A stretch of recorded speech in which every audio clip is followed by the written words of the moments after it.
Hi everyone, it's 314 Reactor here. Today we're going to be looking at release 1.5 of the DirectX11 renderer for Unreal Tournament. This has just been released on the 23rd of May 2020. Brand new, hot off the press. The developer sent me an email about it to take a look at. So here we are. Some install instructions here, pretty much the same as usual. We'll go through that in a bit. Let's have a look at the exciting stuff that's been added. So we've got more realistic Ssr, which is now affected by surface distortions by normal maps, which is cool. Better bump mapping algorithm, which is no longer flat multiplication.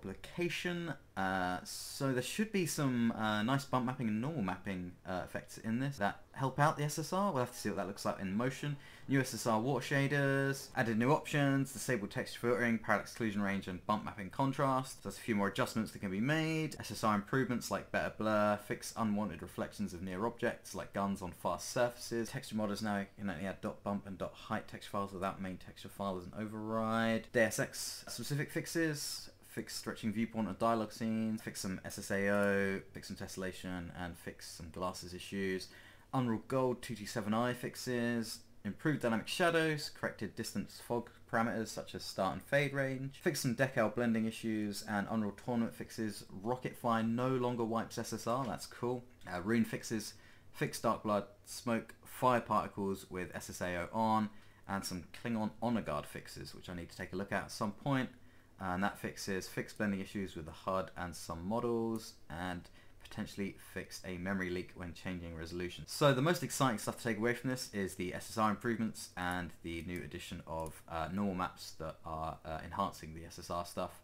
And also there's an extra download with this one, and that is the normal and Heightmaps for Unreal Gold and UT99, which will work with the DirectX11 renderer. What this should do is add some specific Heightmaps for the Parralax Occlusion shader, so we should be able to get more specific bumps and details on textures now, whereas before with the Parralax Occlusion mapping you just have the detailed texture map being used from the original game's textures in order to define the height of the Parralax Occlusion mapping, so it didn't always match with the bumpiness of the textures, such as bricks and stuff like that, whereas this should bring that up, so you should be able to see bricks like appearing like actual proper bricks and tiles on the floor and stuff like that. So let's dive into the installation procedures. So we start off, you got to go to, if you're installed under Steam Apps, Common, Unreal Tournament, then System folder. Let's open these files up that we need. So you're going to get the Heightmaps and the renderer itself. First thing you want to do is delete the d3d11.drv folder, as well as the d3d11.drv.int file and effects.11, just to be sure. Delete those out, and then from the common folder in the zip file, transfer those folders over and files back over to the system to get the most updated ones. Then go upper folder, and then you want to go down to Unreal Tournament 436, and then you want to make sure that the old D3D11 driver file, DLL, is gone, as well as the old Tessellation CFG, just to make sure that gets completely updated. Drag those two files over into the system folder, and then you want to open up the Heightmaps DirectX11 file, go to Textures, go back to the Unreal Tournament root folder, and then just drag the Textures folder across, and then overwrite anything that's in there. And then when that's done, you should be able to launch the game, and it'll either let you choose the renderer on boot, or you'll be able to go into the preferences menu and select it from there, or you can use the Unreal Tournament.ini file to select what renderer gets chosen. So I think it's this line here, game render device D3D11 driver, but yeah, you can select it in game. So let's boot the game up and let's see how it looks. Alrighty, so we're in game. This is where you can go to the preferences and you can click on change here to switch to Direct3D11 if you're not already on it. And then once you're on it, you then want to be going to Tools, System Console, Preferences, and this will of course allow you to set all the intricate settings from D3D11. So you can activate screen space ambient occlusion and set it up, change the FOV, change the bump mapping contrast and all this cool stuff here. One thing is, it's recommended to set the Ssr intensity to 0.5 to make sure things aren't too shiny, which I've been guilty of doing in the past. And you can make sure the tessellation is only in the CFG file, which means you can configure the amount of tessellation that objects get. So you may see some guns and stuff look a bit bloated. That's just because I need to go in and sort the config file out to reduce the amount of tessellation that gets applied to them. So if you see any funny looking weapons, that's why it's due to the tessellation. So if you've got the bump mapping contrast, that's one of the new settings. Disable texture filtering as well. It's another thing that can be switched off. So also the texture filtering is, in more modern games, you'll always see that the textures, pixels, filter nicely between each other. They blend nicely between each other. If you've ever seen older games where they don't have texture filtering or they're software rendered, you'll see that they have really blocky textures. So if we switch this to true, we should see like old school style software rendering blocky textures. So we'll give that a look later because that could look really cool and retro. And the parallax occlusion range as well. So I guess the further away textures get from the camera, when they reach a certain distance, the parallax occlusion mapping will be switched off to save on performance. So I think that's, I'm not sure what measurement that is, but that's set 0.38. I imagine you could set that to 1, but it'll probably cut down the frame rate. So that's probably in an optimal position already. I might give that a test later to see if we can crank up to 1. So I think that's covered everything in here. Let's hit up a level. Let's check out first. Check out Frigate. See, here is the new Ssr on the water, and oh yeah, that looks awesome. So the developer has added in normal mapping algorithm, I think. So you can see there the Ssr is having kind of a bumpy effect. It's not like a straight reflection. It's affected by the bumpiness of the water, which is being controlled by a normal map, which looks really, really nice. Because the actual waves there are actually splitting the reflection out just like it would in real life. And that looks really, really nice. Man, that looks nice. Also seems like the reflections are a lot more stable now, a lot less glitchy, which is good. Oh man. God, that looks nice.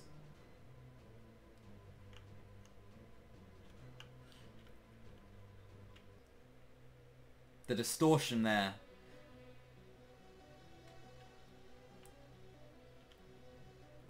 Oh man.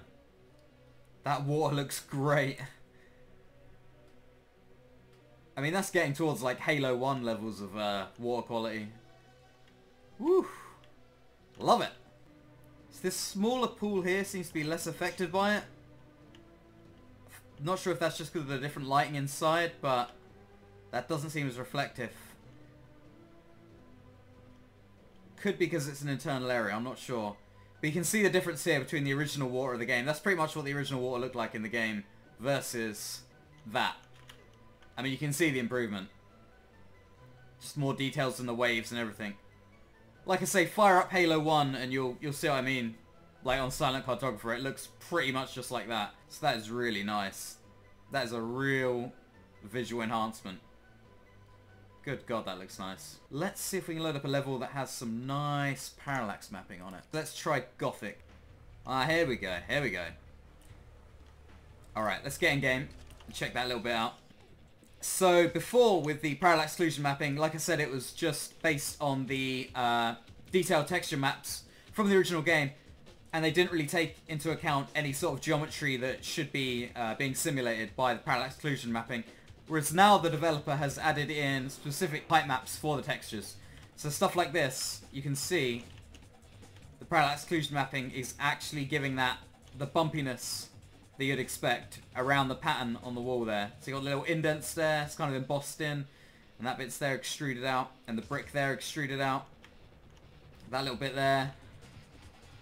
You see what I mean about the, it gives the impression that the bricks are extruded out, like there's actual geometry there. Really, really nice. Same here, this bit here.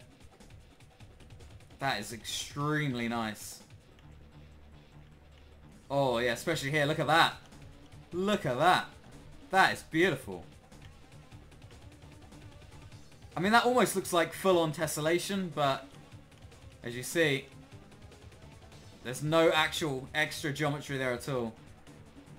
I do wonder if it would actually be possible to use, because there's already tessellation in this, with the weapons and such. I wonder, would it be possible to apply that tessellation to walls and stuff, like in Crysis 2? Because the height map should work with that, I think. But then again, this is all just, I guess, one big flat polygon, so, or at least a few polygons. In fact, we can use reshade here to see the polygons that are being rendered. So this is using a reshade effect called mesh edges, which shows all of the polygon faces. So what I was saying was, I thought you could have tessellation on the walls and stuff to make the bricks look even better and give them real geometry. but you can't because there's only one mesh face here, and you can't really use tessellation to tessellate that out to make bricks and stuff. So that's why, for now, we have to stick with parallax occlusion mapping to give that illusion of bricks. But that does look damn good. I mean, you only really notice the effect being broken when you go to a really, like, corner edge like that and you see it's actually flat. But it's only at harsh angles. But generally, that looks pretty good. Really, really nice. Same with these little bricks here. You see the little indents there and stuff like that. I think even the little bits here, the little cracks here. Oh man, that is nice. Oh yeah, look at the pattern on that as well. Oh yeah, that's good stuff. Woohoo! There's a bit of weird warping and stuff going on, but you're gonna get that. Oh man, that is really good. Alright, let's check out some Curse 2. Here we go. So we've got the tiles on the floor here. You see the little details and the cracks in the tiles there. Oh my god, it looks like actual geometry. Really, really nice. Bricks in the wall here as well. Extruded out. You see the wood there as well, the little dents in the wood. See if we can zoom into it. So yeah, you can see like it's flat, flat, flat, then a little bump there where that little dent is. There's little bits there. Oh man, that looks so good. Alrighty, so let's take a look at DM Peak, which should have some good brick textures on it. Here we go, here we go. There it is. Alright. So you can see here, look at that. Really nice extruded bricks. Nice detail on them. Really, really nice. The little details in there. The rough texture on them. My god, that looks good. Look at that.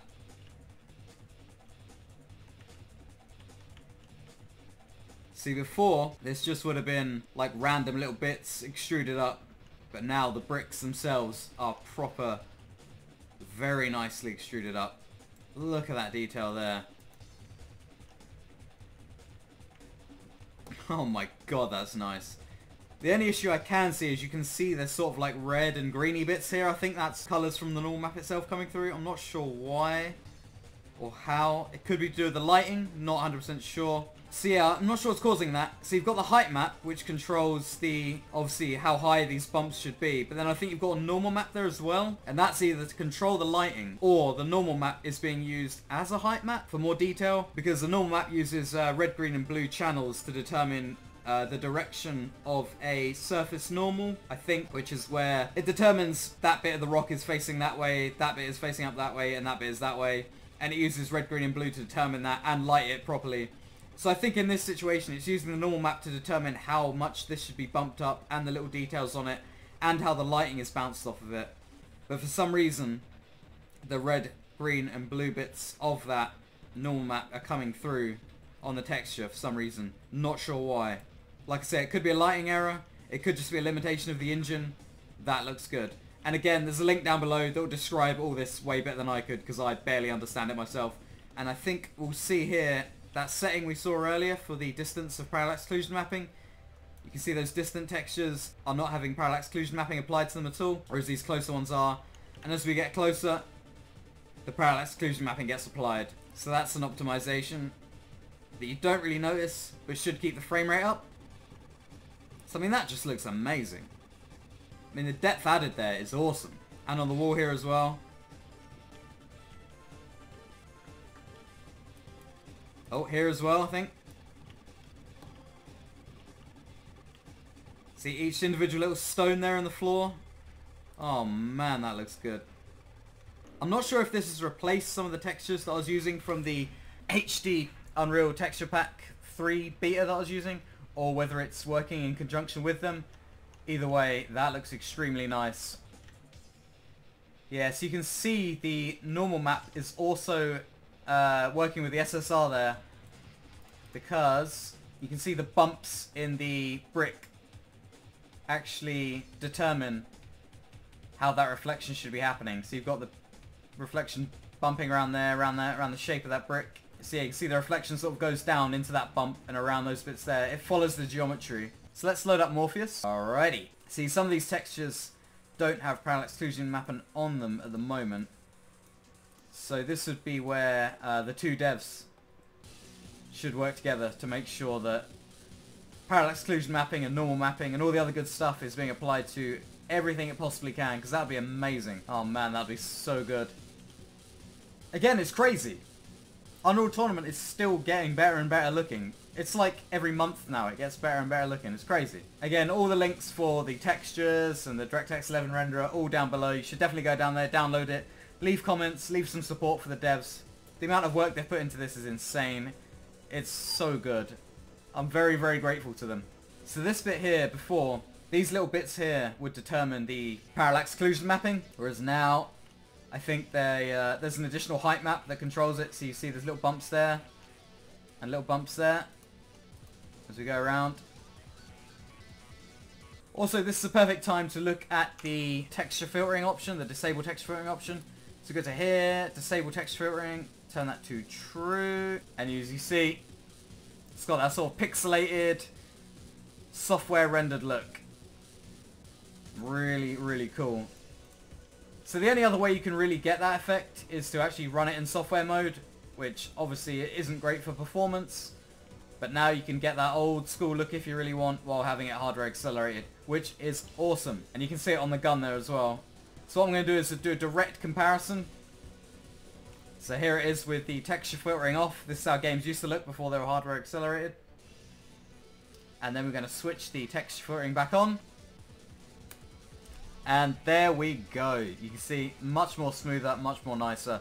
But you can disable it if you want, just for that retro look, which is cool. It's always cool to have the option, always. So again, very grateful to the dev for putting that in. They know what they're doing. They really know what they're doing. Those reflections, which just look awesome. Oh my god, that looks good. And you can see there's much less glitching with the reflections, so you're not seeing weapons being reflected far away where they shouldn't be. The wall is also not seeing so much a reflection from the weapons. There's a bit there you can see, but it's not too bad. Still a bit there actually, as we can move further away. So I think maybe that bug hasn't been completely fixed yet, but can't even begin to imagine the complexity of doing this, so bugs are expected. So before I noticed that the smoke from the rocket launcher was actually erasing the SSR reflections from underneath it, and that should have been fixed by now, so let's see. Let's fire off a grenade. Oh, yep. Yep. That looks to be fixed. Yep, the smoke is reflecting nicely as well. Ooh, yeah, that looks cool. So let's go back to peak quickly, and what I want to do is let's get a nice area where we can see the parallax occlusion mapping range limit. Okay, so you can see the parallax occlusion mapping is being applied, being applied, being applied, being applied, and then it stops being applied. So it seems to be around about there it stops. So if we go into the preferences and we dial up the parallax range to 1, let's see what happens with that. So as you can see there, now the parallax occlusion mapping is being applied much further up. Right up there.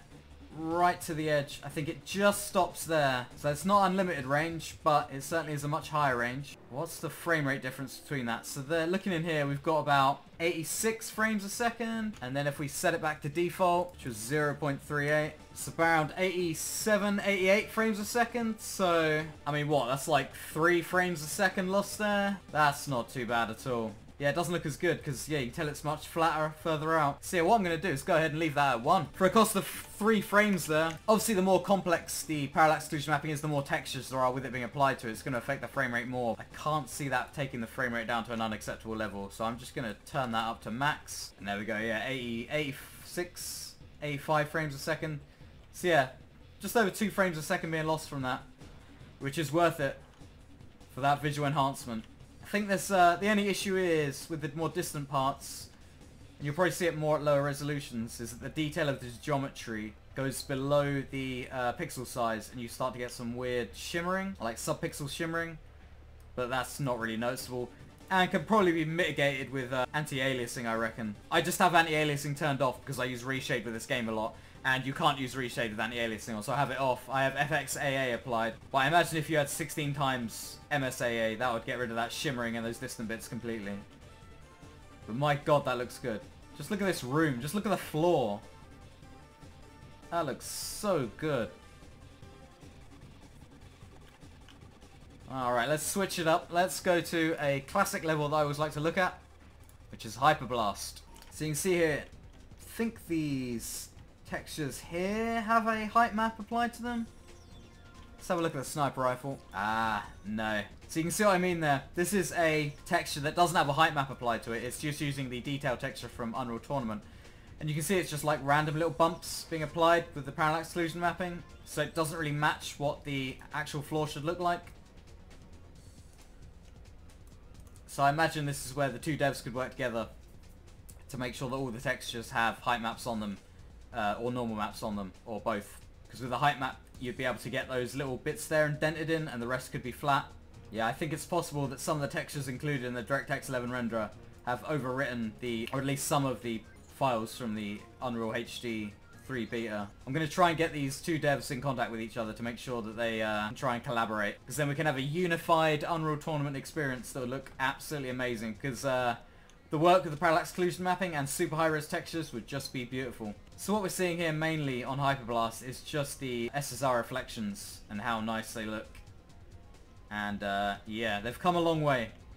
The first iteration was very glitchy, and now it's just really, really good. There's still some oddities. I can see a bit of the weapon and some oddness going on there in the wall on the left. But it's getting really, really good. I'm also wondering if there could be a parallax occlusion mapping or normal mapping added to the weapons themselves, like the rocket launcher. Have those bits like nice and bumpy. You can get that effect now by doing bump mapping within reshade. Let me show you what I mean. So I've just put on reflective bump mapping in reshade, and you can see the effect that I'm talking about. The little bumps there, the little bumps there, the lighting around there. But of course this is using reshade, which applies it to the whole screen and would kind of clash with some of the normal mapping and parallax mapping that's been put in to the game engine itself. But if we could get parallax occlusion mapping or just normal mapping on the actual weapons, if someone could texture the weapons to have that, that would be amazing. Let's load up Overlord. And let's check out the water effects here. So that looks really, really nice, that water out there. Let's check out this. Oh yeah, look at that. Really, really super parallax occlusion mapping. Oh man. Really gives that rock wall a proper rocky look. Oh man, even this brick path here looks really, really good. Look at that. Look at the detail. Just adds so much to a scene. And look at that, the textures look really good far away. And usually when you get close, the illusion's kind of broken. But now, with that geometry... Oh man, look at the reflections there. That's where that normal mapping is coming in. Controlling how that reflection is curving over the surfaces there. So one thing I want to look at is the bump mapping contrast option. So let's look out to the water here. So what's the default setting we've got here? Bump mapping contrast at 0.5. So let's crank it up to 1 and see what happens. Okay, so can't see much of a difference there. See, I'm not 100% sure what effect that has. Let's try and turn bump mapping off over the water there and just see what the difference is. Not much difference. So I think the bump mapping thing may be completely separate from what we're seeing here with the parallax occlusion mapping in the water. Yeah, the dev may have to clarify that one. I think bump mapping may be a separate thing that could be implemented by the shaders onto certain textures, and the normal mapping is something that the devs added into reflections and stuff. Not 100% sure. Bump mapping and normal mapping are very similar things. Bump mapping is where you just use grayscale to determine the height of surface normal and then gauge the reflection of the light around that, whereas normal mapping gives you much more accuracy in how bumpy a surface you want to emulate. So I think you can have bump mapping if you want with certain textures, and the contrast effect would change that to make it more bumpy. or will appear more bumpy. But I don't think there's any textures that have bump maps applied at the moment. It's all just normal mapping on the water and to control the reflections, and then either normal mapping or height maps to control the effects on the bricks here. Again, the dev will be able to explain all this better than me. Hopefully they'll leave a comment. They're much smarter than I am and know way more about this stuff than I do. I think I've covered everything so far. I can't think of anything else that I could demo. Let's see how Facing Worlds looks. Alrighty, so the floor I don't think has any parallax occlusion mapping being applied to it, but this wall bit, there we go. Yeah, you can really see that detail there. Look at those little cuts and bumps and damage to the wall there. That little bumpy bit there. That brick up there. Oh, look at the reflection of the earth going around it there. See how the marble looks? So I think the marble has the same parallax occlusion mapping it did before, where it's just being determined by the detailed texture map. So that looks the same as it did before. Let's check out the bricks here. You can see the little bumps there that match the bricks being extruded out. Oh, that is really, really nice. Okay, so I think that's everything covered from this release. Again, all the links down below, including how some of these effects work and what they do. It's also for Unreal Gold and a bunch of other games as well, like Klingon Honor Guard, Deus Ex, etc. and Rune as well. So what I'm going to do is, once I've done this video, at some point next week, I'll also do a video on Unreal Gold with the 1.5 renderer. So thanks for watching. I definitely recommend you go download it right now and get it set up on your machine with Unreal and Unreal Tournament, because it really does enhance the game, makes it look really good. And again, all the settings can be tweaked just as you want, so if you don't like a setting or you want to tone it down, you can easily do that in the preferences menu like we've seen. Big thanks to the developer, done a lot of good work. I've seen this game go through a lot of changes. I remember running it years ago on DirectX11 and then going up to DirectX8, DirectX9, OpenGL renderer, DirectX10 renderer, and I even still run it on Glide every now and then on an old Windows 98 machine. So it's amazing to see how far it's come over the past 20 years. It's really cool to see that going, and I hope that this will keep going for another 10 years. So I can't wait to see how Unreal will look in another 10 years. Thanks for watching. Please do like and subscribe, and I'll see you in the next video, and stay safe.